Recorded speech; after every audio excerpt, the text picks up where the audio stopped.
Correcteur News TV, Awande correction, il y a News tout. Donc, Awande, on assure quoi. Suivez. Correcteur News TV pour avoir toutes les informations crédibles et fiables.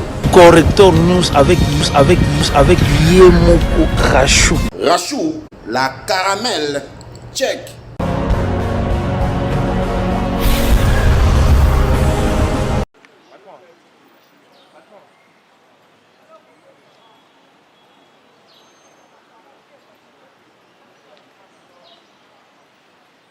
Indignation de la CENCO face aux attaques orchestrées contre évêques membres du comité permanent de la CENCO, Emmanuel Bernard Kassanda, évêque de Mbuji-Mayi, daté le 26 juillet 2021, faisant état depuis le mois d'avril 2021 des actes abominables de profanation sur les lieux de culte, paroisses, grottes, mariales, hôtels, sanctuaires, etc.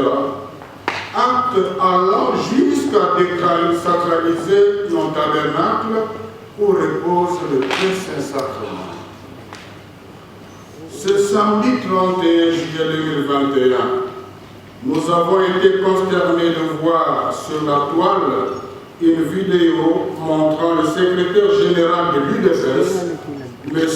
Augustin Kabouya, tenir des propos désobligeants à l'endroit de son éminence, le cardinal archevêque de Kinshasa, et de notre secrétaire général, les accusant entre autres de politiser l'Église. Juste le jour après, ce dimanche 1er août 2021, nous avons été une fois de plus troublés par les actes de vandalisme accompagnés des injures macabres posées à l'archevêché de Kinshasa et à la résidence de son éminence le cardinal par un groupe de jeunes non autrement identifiés qui, dans leur discours, ont repris certains propos du secrétaire général de l'UDPS.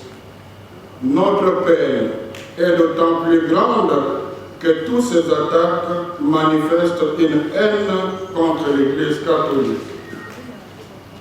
En effet, à cet effet, à notre connaissance, le cardinal n'a pas pris une position qui n'est pas celle de la CENCO dans le cadre de sa mission prophétique. La CENCO condamne fermement ces actes de violence inadmissibles qui sont une grave atteinte à la liberté religieuse et d'expression, mais aussi une entorse à la démocratie. C'est un grand recul sur le chemin de l'état de droit auquel aspire le peuple congolais. Pourquoi s'en prendre à la CENCO quand elle prêche la cohésion nationale? Pourquoi l'attaquer quand elle défend l'indépendance de la commission électorale indépendante, CENI? Elle ne fait qu'accomplir sa mission prophétique dans la recherche du bien-être du peuple congolais.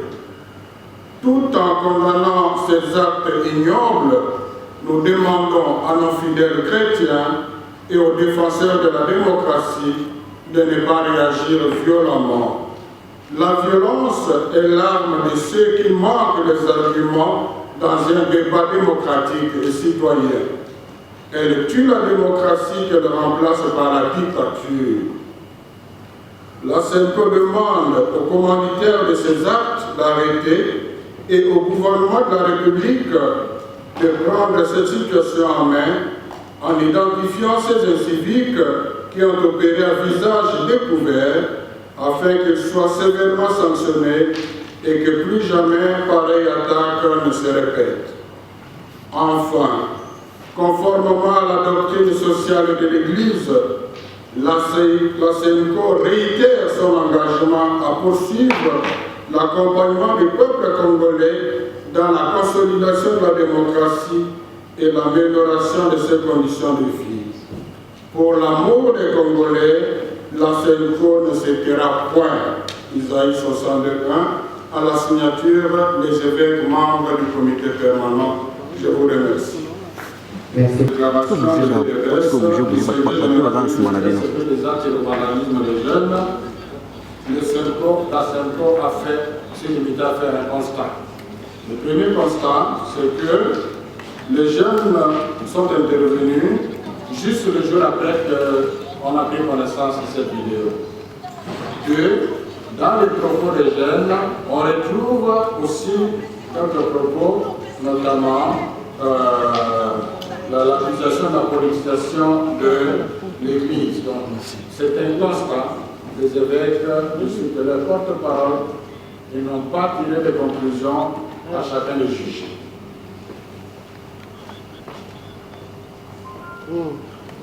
Alors, par rapport au candidat président de la CENI, s'il ne passait pas, on reviendra après. Par rapport à l'accusation de la politisation de l'Église, bon, je crois que c'est la nouvelle volonté parce qu'on s'est déjà expliqué plusieurs fois là-dessus. Ce que le cardinal de l'Église fait aujourd'hui, c'est ce qu'elle a toujours fait hier. Ce que le cardinal dénonce aujourd'hui, c'est ce que le cardinal Mamoula a dénoncé. C'est ce que le cardinal mentionne que certains ont diabolisé et puis ils ont canonisé. Donc c'est la continuité. Et Tchao, la même chose. Donc vous vous souvenez encore du pasteur de Pafou et Kofo, c'est la mission prophétique. Donc si vous allez, d'abord rien d'étonnant, si vous allez dans la Bible, vous verrez que les relations entre les prophètes et les rois sont toujours tendues. Parce que la mission de prophète, c'est de dénoncer même au sommet de la nation des choses qui ne vont pas. Si c'est cela faire la politique, je suis d'accord. Mais je dis, ce n'est pas faire la politique parce que vous ne verrez pas.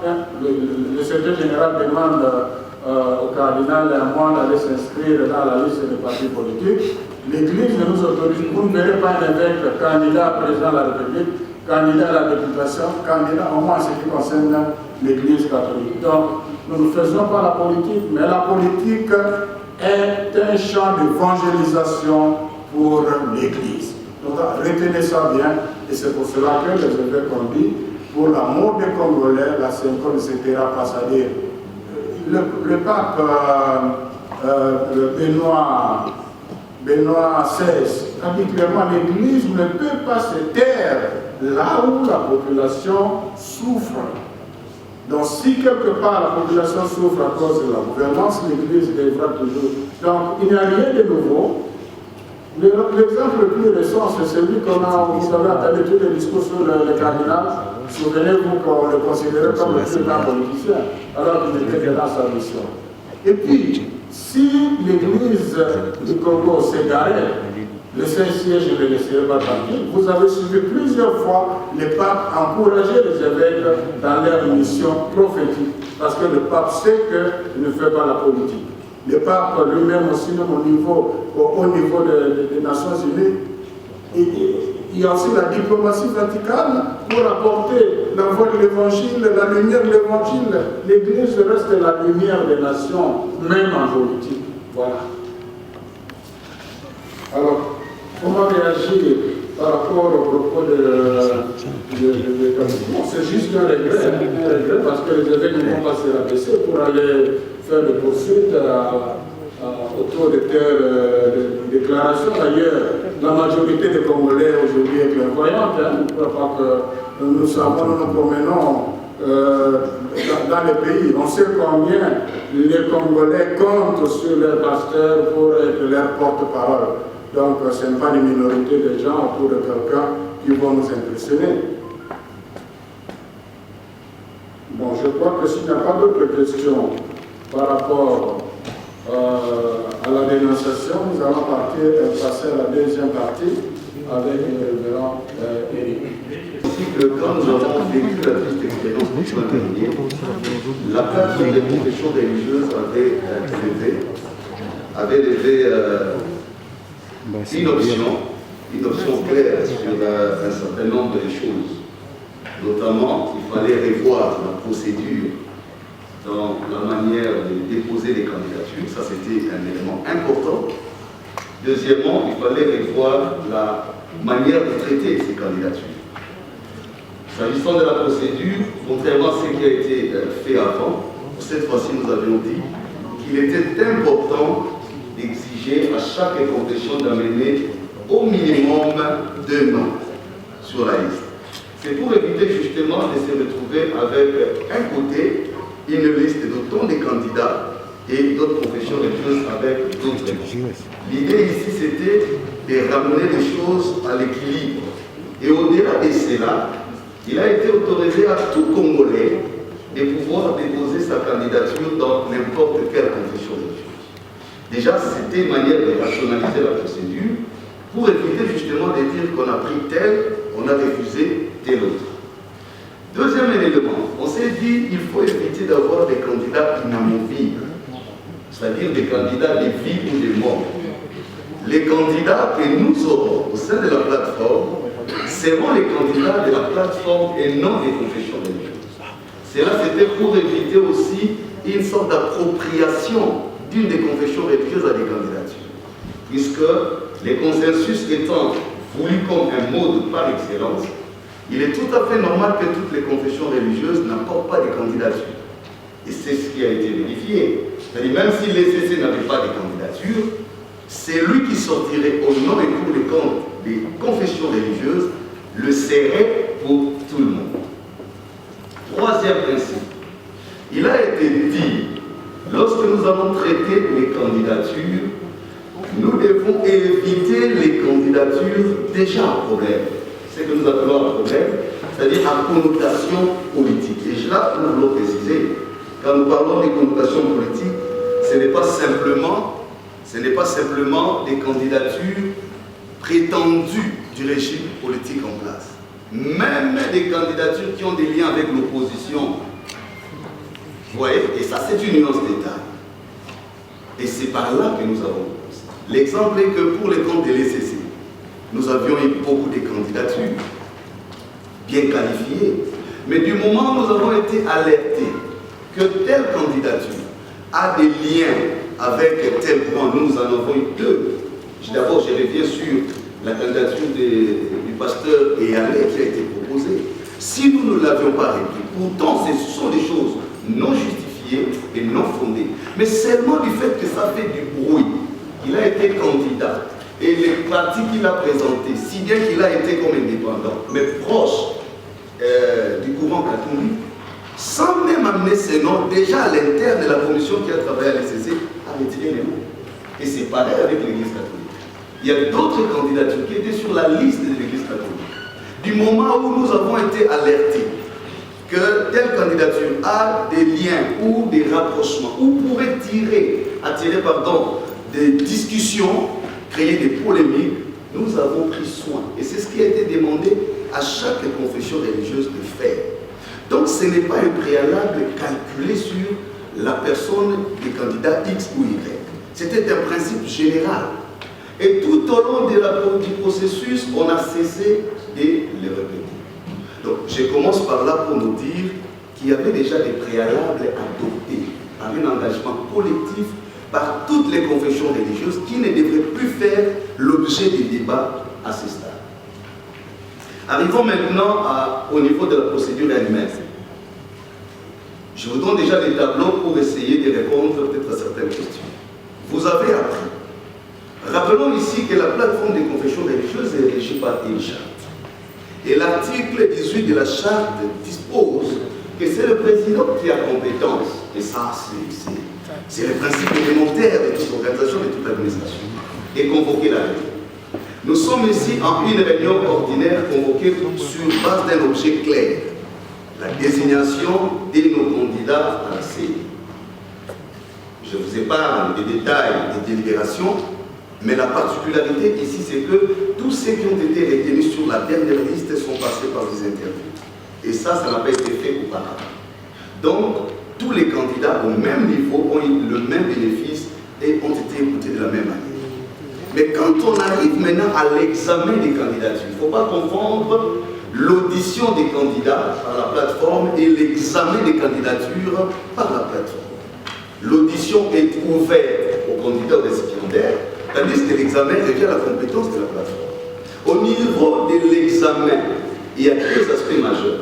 Il y a des aspects liés à la technicité des candidats et il y a des aspects liés à la personnalité des candidats. Au niveau de la technicité, nous évaluons tout ce qui rentre dans la matière des gouvernances, de la mécanique électorale, les connaissances sur les fonctionnalités, l'expertise, les connaissances autour de la gouvernance électorale, du leadership électoral. Mais sur la personnalité du candidat, qui est pour nous l'élément crucial, nous évaluons l'indépendance du candidat vis-à-vis des politiciens.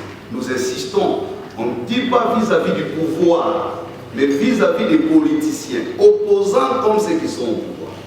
Nous évaluons l'éthique du candidat, sa réputation, ainsi que tout ce qui rentre dans le leadership et le management électoral. Ce sont là les deux éléments sur lesquels on évalue. Et tous les candidats, les 4 sur la liste, sont passés au premier examen, c'est-à-dire sur les éléments techniques. En tout cas, il y a eu consensus sur ce point de vue. Quand nous disons consensus, c'est-à-dire il y a eu une grille d'appréciation qui a présenté les tableaux de chaque candidat. Et nous les avons alignés de manière consensuelle, il n'y a posé aucun problème. Mais c'est quand on arrive à l'évaluation des aspects de personnalité. Vous savez, quand les législateurs confient aux confessions religieuses la responsabilité de désigner le président de la CENI, il faut relier la pensée du législateur à la disposition constitutionnelle, au consensus dégagé à Sun City et aux réalités expérimentales du processus électoral. C'est là qu'on peut comprendre que veut dire le législateur. En substance, les législateurs considèrent que les confessions religieuses ont une caution morale, sont défenseurs de la moralité publique et incarnent l'indépendance de l'institution. La CENI n'est pas une commission parlementaire. La CENI n'est pas une commission, une institution politique. Elle est une institution citoyenne et partant indépendante. Donc la garantie suprême de la CENI, en tant que telle sur la base de notre constitution, c'est son caractère indépendant.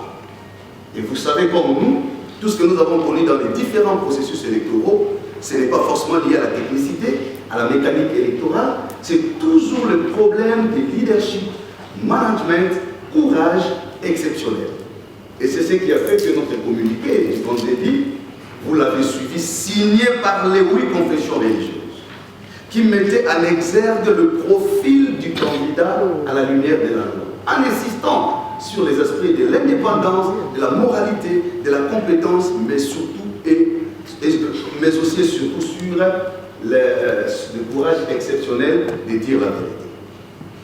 Et donc quand nous arrivons finalement à cet exercice, il s'est posé un problème.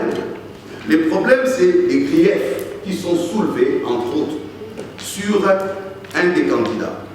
On dit par exemple, il y a tel aspect des choses. Et je voudrais vous dire, les aspects, même quand nous avons fait les communiqués, quand vous entendez les intimidations, parce qu'on a suivi les débats à la télé, tous ces jours, le week-end, il y a une série de confusions. Ce n'est pas le CC qui a été intimidé, ni la CENI. Les intimidations, les dénonciations, nous sont rapportées par nos collègues membres de la plateforme. Et ça doit être clair. Si tel n'était pas le cas, ils n'auraient pas signé les communiqués. Les uns les autres, le moment venu, nous y allons mollo. Les uns les autres n'ont pas pu contredire. Séance tenante, ça a été rapporté. Et c'est là qu'il faut faire la différence entre les soupçons et les allégations. Il faut faire la différence entre les témoignages et les dénonciations. Quand on entend ces débats des droits en disant il n'y a pas de preuves matérielles, mais les juristes le savent, un témoignage vaut preuve, une dénonciation vaut preuve. Quand je vous dis que je ne passe plus de nuit chez moi à la maison, parce que je suis victime de telles menaces, parce qu'on me dit si je ne pose pas tel acte, je subirai telle conséquence. Vous voulez quelle autre preuve matérielle? Et quand c'est là, les choses sont rendues publiques. Si les confessions ne les avaient pas rendues publiques, on aurait dit mais pourquoi tout ce temps ils n'ont jamais dit? Mais vous avez suivi un communiqué. Communiqué signé, j'insiste, par les 8 confessions religieuses. Si les problèmes de preuve s'est posé, c'est à ce niveau-là qu'il devrait se poser. C'est là qu'on avait dit, nous ne signons pas ces communiqués parce qu'il n'y a pas de preuves de ce que nous affirmons. Donc il faut qu'à un certain moment, nous ayons tous le pied sur terre. Donc les faux débats qu'on veut soulever et dévier la question ne nous égale. Je reviens dans le fait. Ce qui fait que quand on a mis en évidence tous ces éléments, les débats chez nous n'étaient pas de dire que les allégations sont fausses. Les débats qui n'ont pas trouvé consensus étaient plutôt de dire une partie, les SSLACENCO estiment que ces allégations sont de nature à jeter les discrédits sur l'indépendance du candidat. Ça affecte son éthique et ça touche à la réputation des confessions religieuses. Nous avons cette crédibilité à préserver. Une autre partie estime qu'il faut relativiser les faits au motif de dire est-ce que ces gens ont dit la vérité ou pas. C'est là le vrai débat. Le débat n'est pas autour de l'existence de preuves.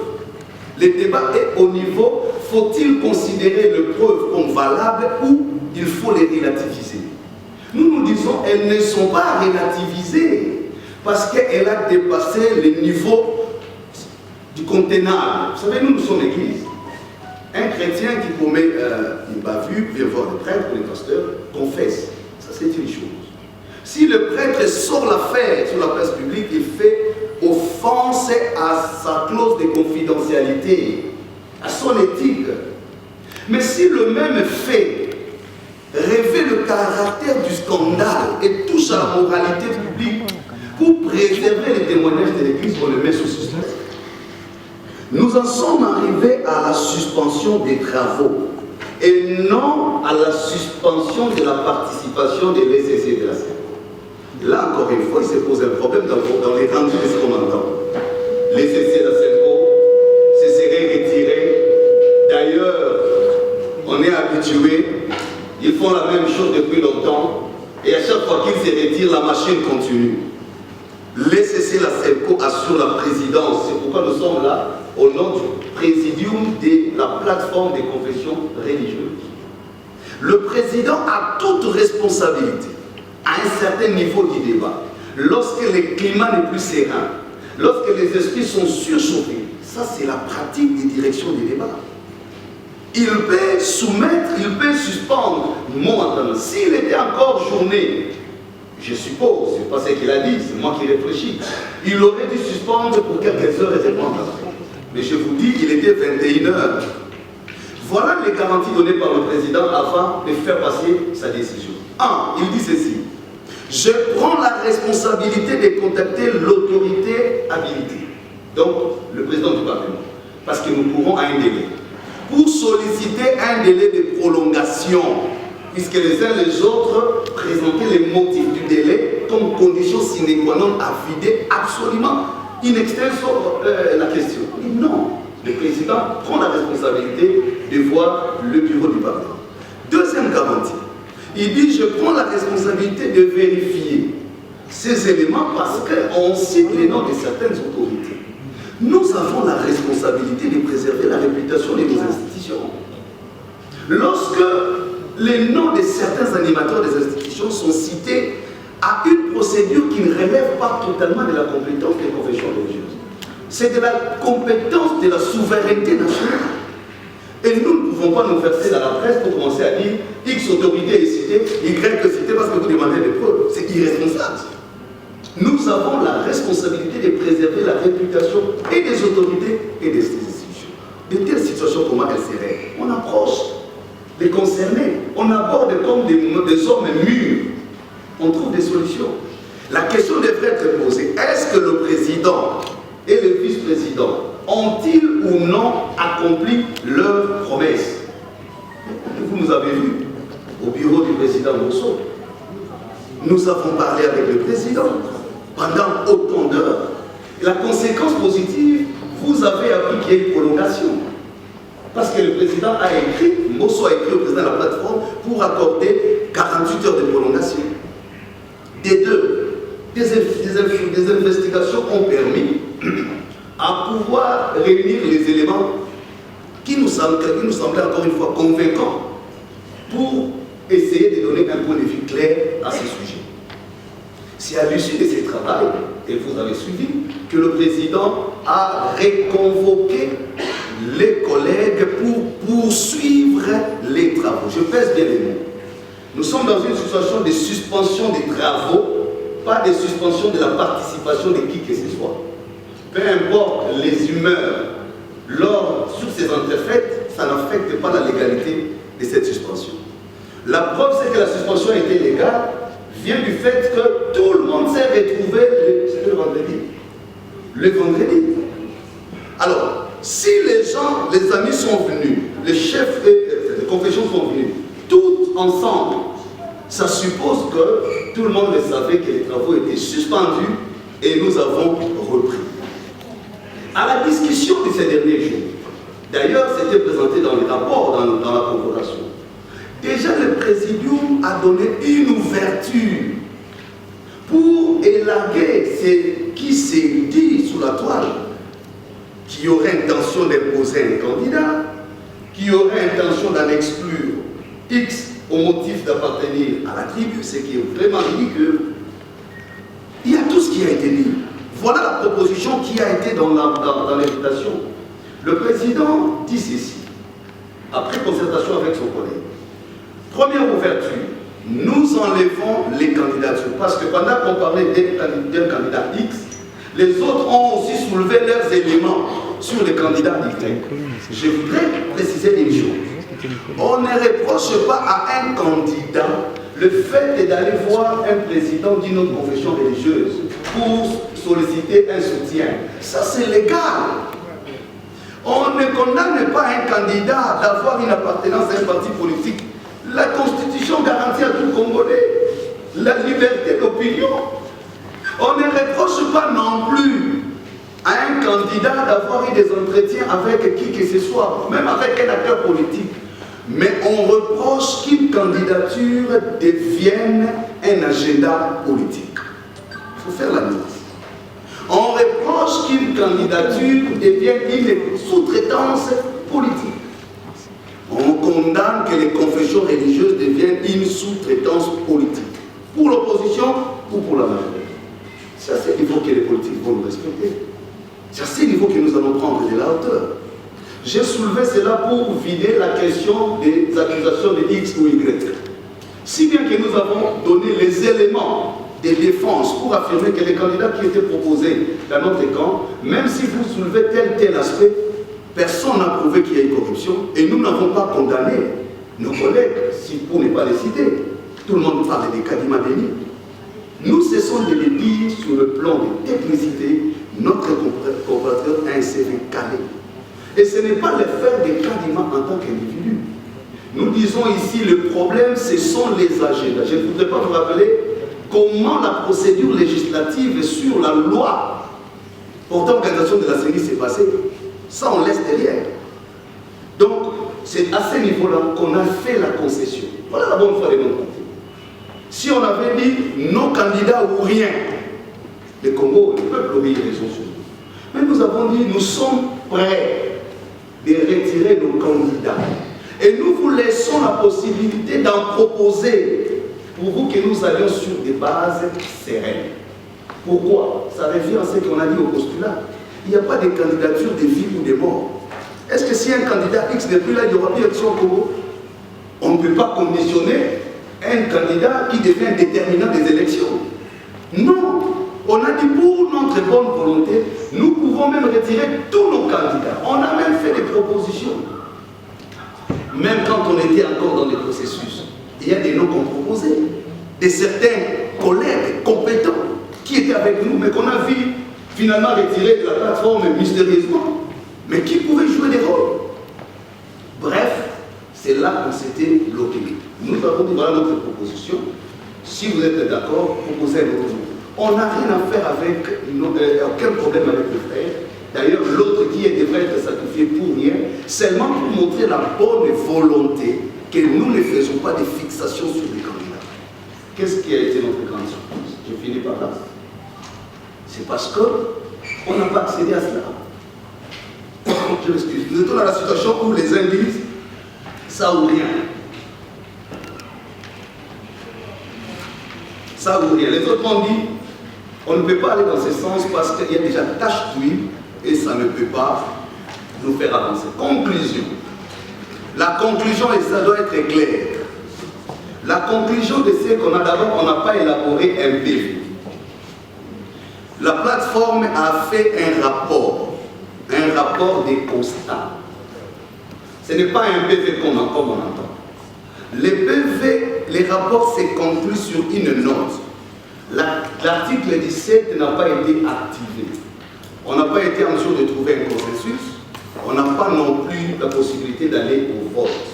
Ça suppose les modes de désignation coulés à l'article 17 n'a pas été actionné. Nous avons remis à l'institution qui a reçu le mandat de la Constitution d'arbitrer cette étape de choses notre rapport. Qu'il existe un autre document que les uns les autres appelleraient PV, je voudrais juste vous rappeler, aucune majorité ne peut se construire dans l'illégalité. Si les députés de comment on appelle, Union Sacrée se retrouvaient à l'hôtel du fleuve Congo pour une réunion et qu'ils prennent toutes les options qu'ils veulent, c'est de leur droit. Mais prendre les options prises à l'hôtel du fleuve Congo, les ramener à l'hémicycle comme des décisions à caractère juridique, c'est que nous sommes en train d'humilier nos institutions.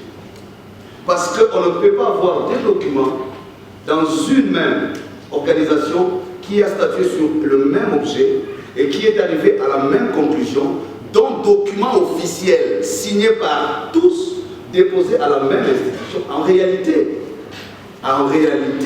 le Parlement ne pouvait même pas recevoir des documents. En réalité.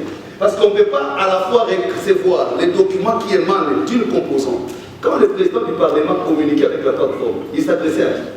C'est au président de la plateforme. Toutes les communications se passent entre le président du Parlement, de l'Assemblée nationale et le président de la plateforme. Alors, qui est 6, 8 ou tout ce que vous voulez, qui disent ça peut avoir tout ce que vous en voulez. On peut appeler ça mémo, on peut appeler ça lettre d'amour et de loyauté. On peut appeler tout sauf PV. Parce qu'un PV requiert une procédure juridique. Il faut qu'il y ait qualité de celui qui l'établit. Il faut qu'il y ait qualité de celui qui le signe. Il faut qu'il soit discuté, adopté. Et c'était là qu'il peut revêtir un caractère juridique et opposable à tous. Je vous remercie. Donc, s'il y a quand même et puis, ce sont pas des choses qu'on va dire dans les détails. Ici, il y a personnalité. Alors, ça, c'est le premier aspect. Donc, l'aspect dépendance, ça, c'est vraiment qu'on a le preuve. Deuxième aspect, aussi des témoignages. Il y en a qui ont témoigné dans une plénière. Ils ont été approchés par X personnes citées pour voter ce candidat, moyennant une somme colossale. On n'a pas entendu ça dans les réseaux, dans la rue, et même on dit dans une plénière, et c'est dans un rapport. Et on a eu au moins 2 cas comme ça, alors que c'était en dehors de la plénière. Donc, au regard des critères que nous nous sommes fixés nous-mêmes, comme a pu le révéler, ce n'est pas à cause de l'expertise de confession religieuse qu'on leur a donné ce travail, mais c'est surtout à cause de leur moralité. Alors, Sonia Roller a posé aussi une question sur le deuxième candidat. Est-ce qu'on n'a pas confiance en lui? Non. C'est d'abord les degrés de témoignage sont différents. Pour le candidat X, on ne cite pas les noms. Quand je parle X, Y, vous comprenez. Je ne veux pas aller au tribunal. Je ne veux pas au tribunal. Pour le candidat X, c'était des témoignages des personnes qui disent que moi, tel est venu m'approcher. Pour le candidat Y, c'est quelqu'un qui dit un des chefs m'a dit, citez son nom, il n'a pas voulu citer. Alors que pour les autres, nous avons cité, c'était clair. Bon, donc c'est quelque chose qui nous a. Alors, on a compris que c'était une stratégie pour le mettre dans le même sac afin de sauver le candidat X. On a vu les pièges dans ce cas-là, et puis pour ne pas donner l'impression que nous, on ne fait pas de X au profil de Y, que le départ. Donc nous avons pleinement confiance en lui. C'est un homme qui aura toujours notre confiance.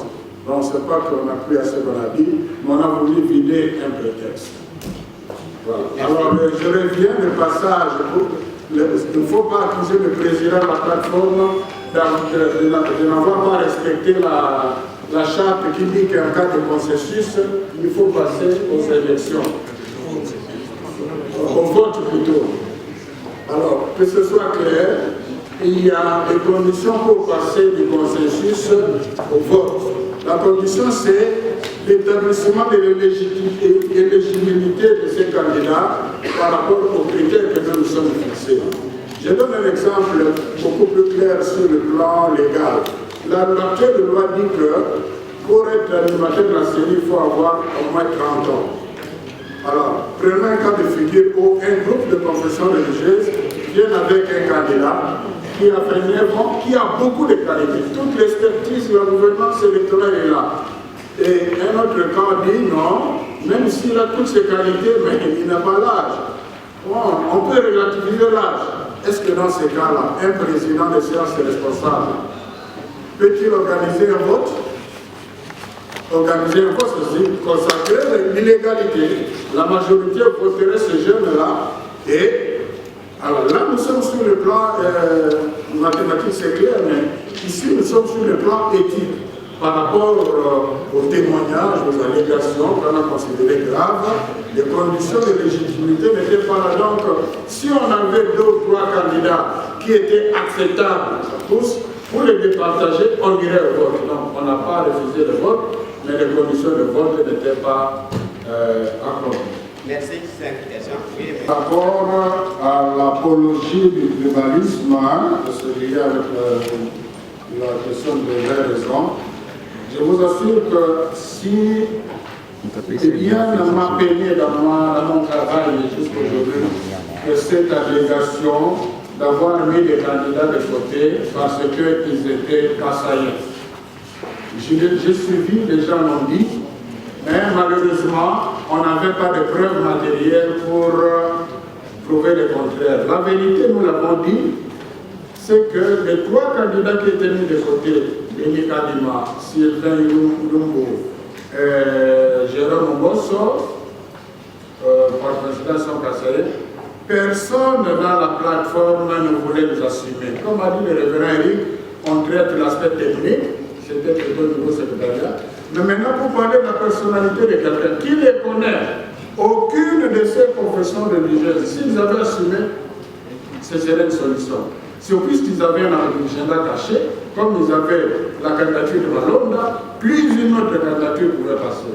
Et voilà, maintenant, comme on a bloqué, ils ont trouvé un prétexte en inventant cette histoire. Moralité, compte tenu de cette expérience-là, nous avions au niveau de la présidence de la plateforme pris toutes les positions et les dispositions pour enregistrer tout ce qui a été dit entre nous autour de cette procédure. Donc on a des éléments audio qui pourraient aussi, c'est pas pour humilier quelqu'un à la presse, mais devant les instances, montrer des affirmations de dépendance de ces candidats par rapport au pouvoir. Donc ce ne sont pas des choses dites en l'air. Donc la vraie raison, c'est qu'on a des éléments suffisants pour montrer des pressions X.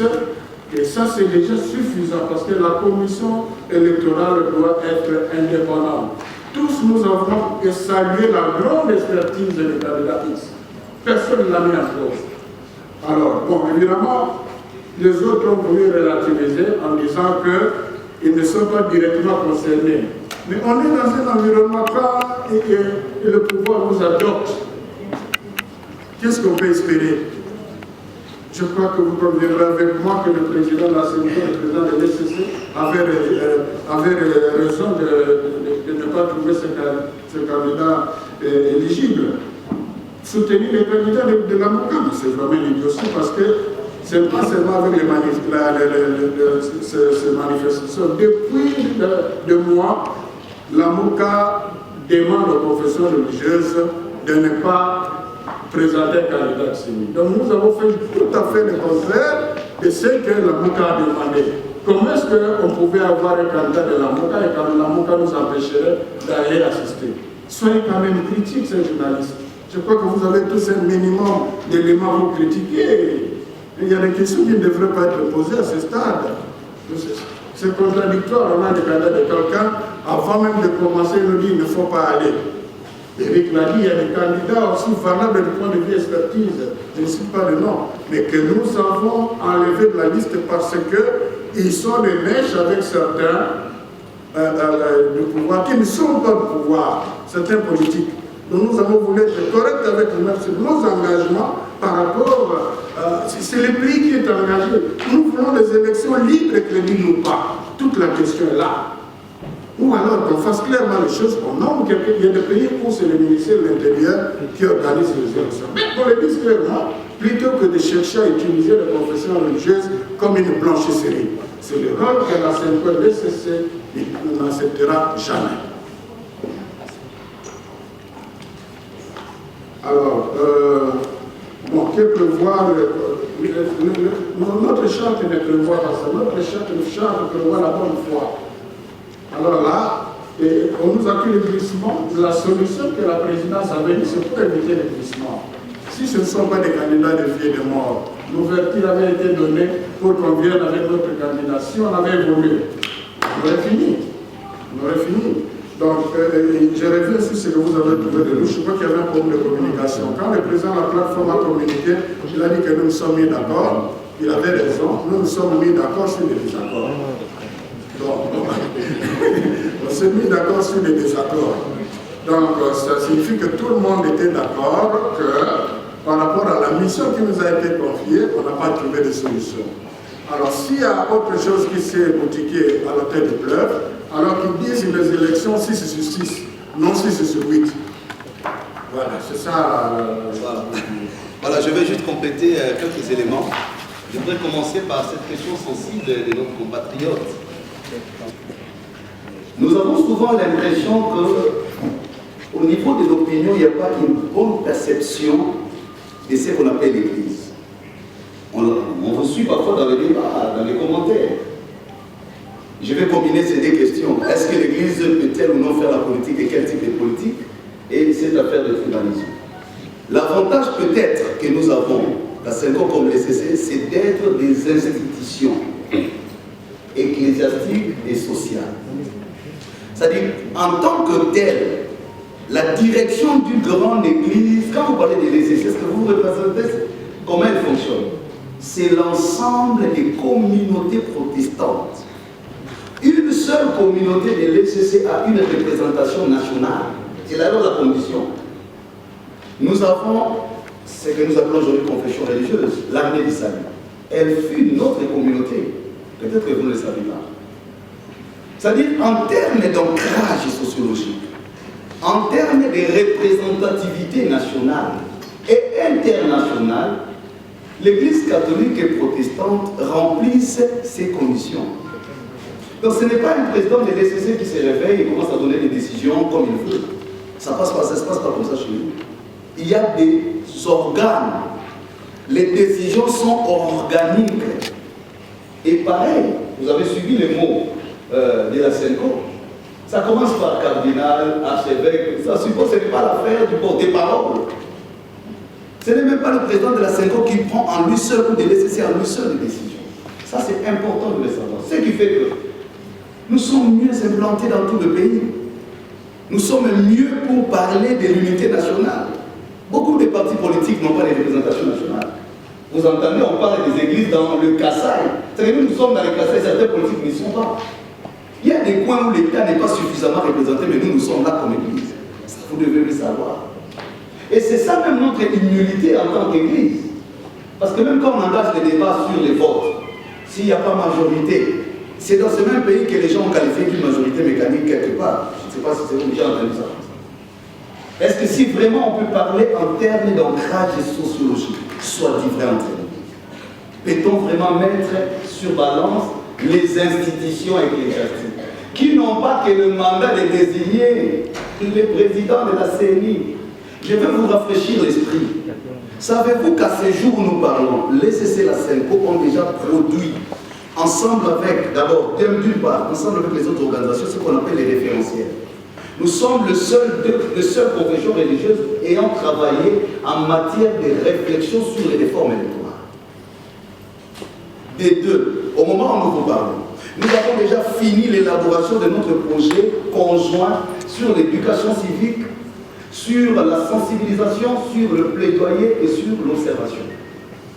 Donc si nous devons être rigoureux sur pied de l'article 10 de la même loi sur laquelle les gens sont en train de s'appuyer, la loi dit ceci, on peut vous la lire.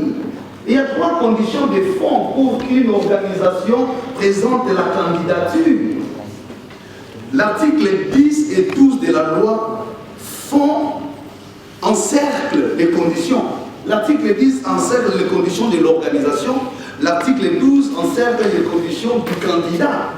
En ce qui concerne l'organisation, voilà ce qui revient. Je ne sais pas si c'est ici. Voilà. Les confessions, c'est l'article 10, point 3. Les confessions religieuses et les organisations de la société civile concernées, non, je commence par le point 3. 5 par société civile, dont 2 par les confessions religieuses, 2 par les organisations spécialisées en matière électorale et 1 par les organisations féminines des droits de la femme. Écoutez maintenant la ligne qui suit.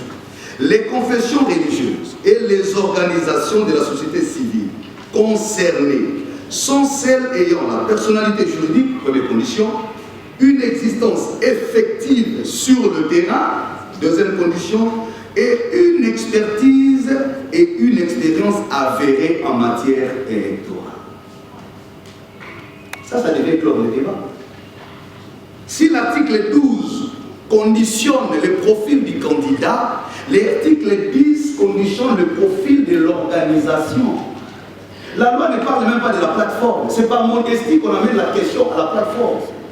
On l'aurait traité directement comme confession religieuse. Laissez la Senco, parce qu'ils sont inventés, se disent, bon, trouvez un candidat qu'on propose. Et le Parlement ne peut pas refuser.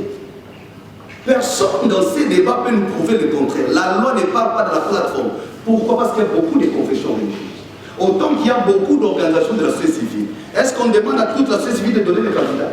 On parle de la société civile spécialisée en matière électorale. La question de toutes les 8 confessions religieuses, combien sont engagés sur la question des réformes? Vous nous avez vu en ligne d'attaque quand nous parlons des réformes sur la loi. Et ce n'est pas fini, nous attendons. Au moment où nous parlons, nos équipes sont en train de suivre les formations, les ateliers. On a déjà fini. Pour nous choisir, désigner les candidats n'est pas une opportunité. Ça rentre dans une logique systémique d'accompagner la crédibilité du processus. Donc il ne faut pas qu'on en fasse. La plateforme n'est pas un lieu où les gens viennent chercher le travail. Nous ne sommes pas une sous-traitance pour recruter les meilleurs. Non. Nous sommes en train de remplir un devoir citoyen et qui est constitutionnel. Et à ce titre, il faut que nous restions légalisés. Donc c'est pour vous dire qu'on a fait beaucoup de concessions. On a été beaucoup large. Mon frère, on ne peut pas rester dans ces débats-là de tribalisme, je peux vous dire. Parce que nous avons même proposé des noms. Eux le savent. Je ne vais pas citer les noms ici.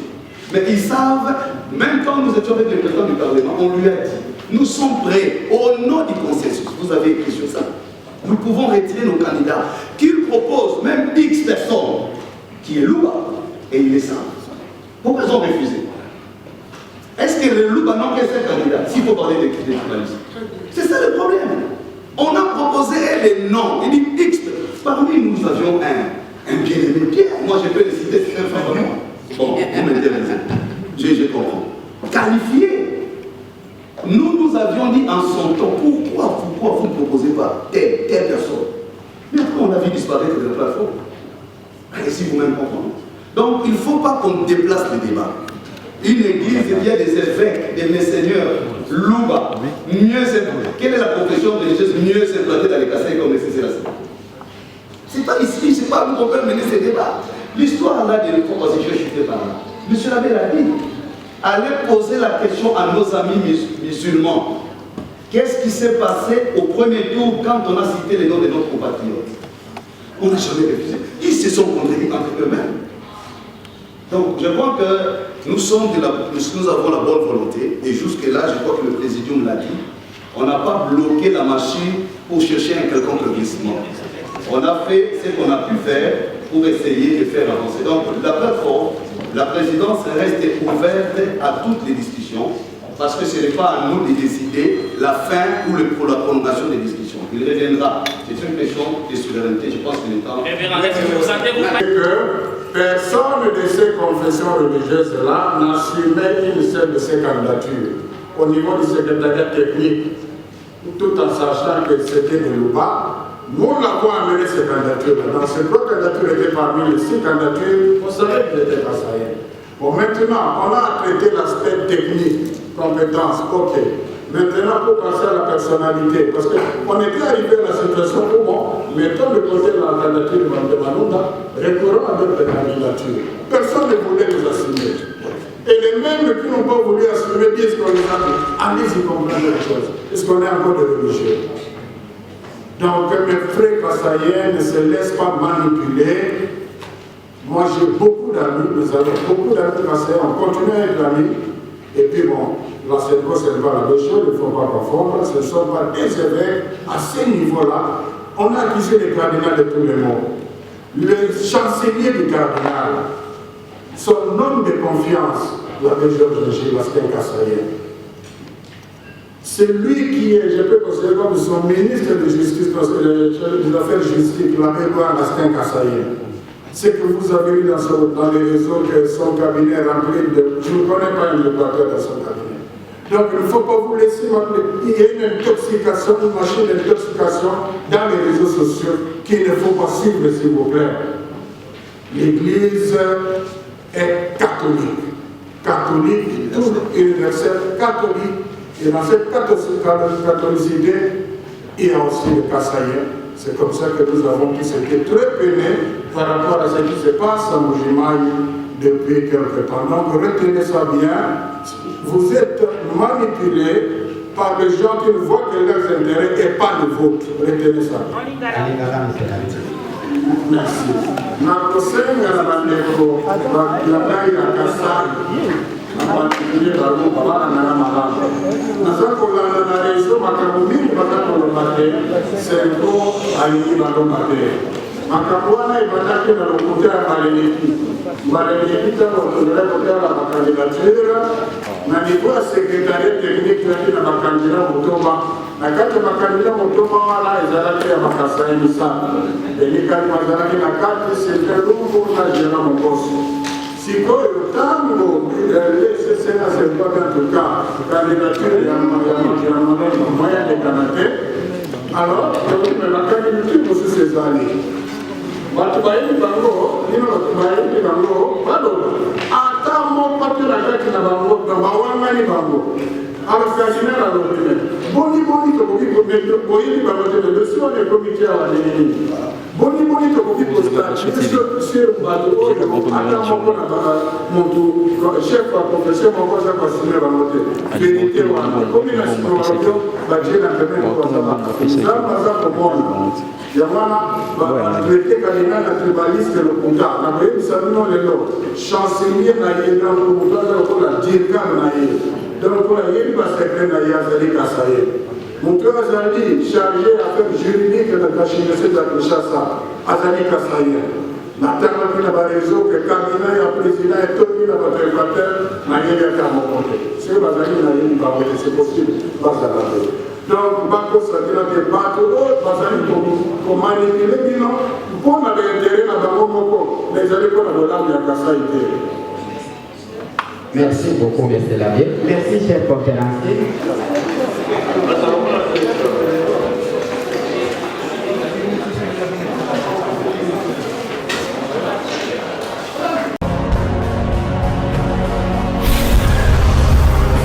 Correcteur News TV, Awande correction, il y a news tout.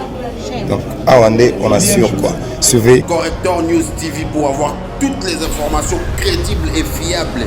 Correcteur News avec Yemoko Rachou. Rachou, la caramel, check.